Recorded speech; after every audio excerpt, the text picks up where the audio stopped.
Hari ini kita akan mempelajari materi tentang statistik.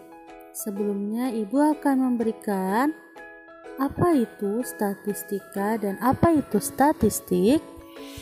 Statistika adalah ilmu yang mempelajari bagaimana merencanakan, mengumpulkan, menganalisis, menafsirkan, dan mempresentasikan data.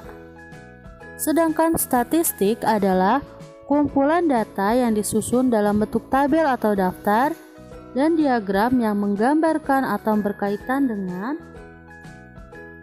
suatu masalah tertentu. Selanjutnya yaitu pengertian turus. Apakah turus itu? Turus adalah perhitungan jumlah data dengan menggunakan garis lurus atau garis miring. Cara penulisan turus yaitu satu garis tegak mewakili nilai 1. Jika ingin menuliskan angka 5, maka ditulis garis tegak sebanyak 4 kali, lalu diberikan garis miring 1 kali. Contoh penulisan turus: angka 1, 2, 3, dan 4 ditulis berturut-turut seperti ini ya. Lalu kalau angka 5 ditulis yaitu garis lurus sebanyak 4, lalu diberikan garis miring. Nah, coba perhatikan baik-baik contohnya. Seperti ini ya. Lalu angka 6 dan 11 ditulis berturut-turut. Garis lurus tegak itu ada 4, lalu dikasih garis miring 1, itu baru berangka 5, dan ditambah 1 itu menjadi angka 6. Lalu bagaimana dengan yang 11? Yang 11 juga sama, 4 garis lurus, lalu diberi 1 garis miring berangka 5, 4 garis lurus diberi garis miring berangka 5, jadi ada 10, lalu ditambah 1 menjadi 11.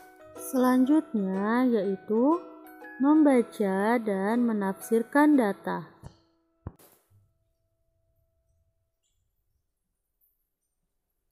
Salah satu penyajian data yaitu dalam bentuk tabel. Tabel adalah daftar yang berisi sejumlah data atau informasi yang biasanya berupa kata-kata maupun bilangan yang tersusun dengan garis pembatas. Membaca data dalam bentuk tabel adalah menyebutkan informasi yang hanya tertulis pada tabel. Menafsirkan data dalam bentuk tabel adalah menemukan informasi lain mengenai data tersebut yang tidak tertulis pada tabel. Lalu selanjutnya 5 tahapan untuk membaca dan menafsirkan data. Pada tahap yang pertama yaitu mengamati, kedua menanya, ketiga menalar, keempat mencoba, dan yang kelima mengkomunikasikan. Perhatikan contoh soal berikut ini ya. Perhatikan tabel berikut ini.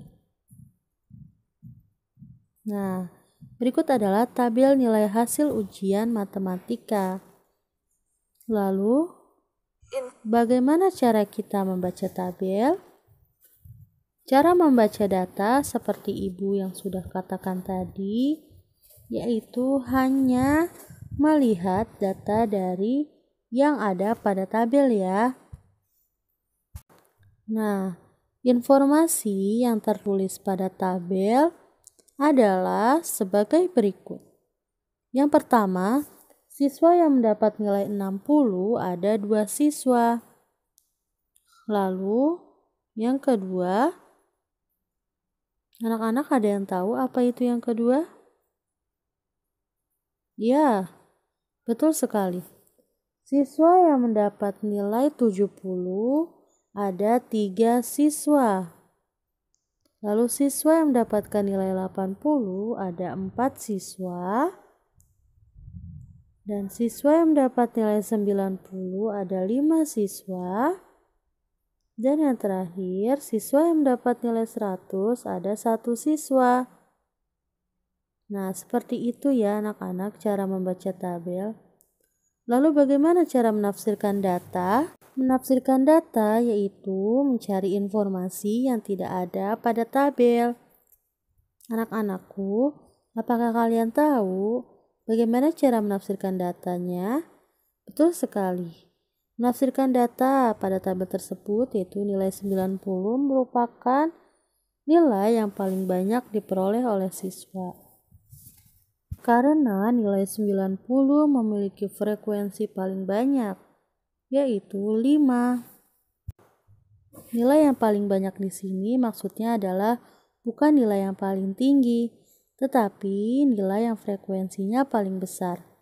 Lalu selanjutnya nilai 100 merupakan nilai yang paling sedikit diperoleh oleh siswa. Nah, terlihat pada frekuensinya yang kecil, yaitu 1. Untuk tugas hari ini yaitu pertama, kalian simak video pembelajarannya. Setelah itu, silahkan dicatat di buku tulis kalian masing-masing ya. Terima kasih untuk materi hari ini. Wassalamualaikum warahmatullahi wabarakatuh.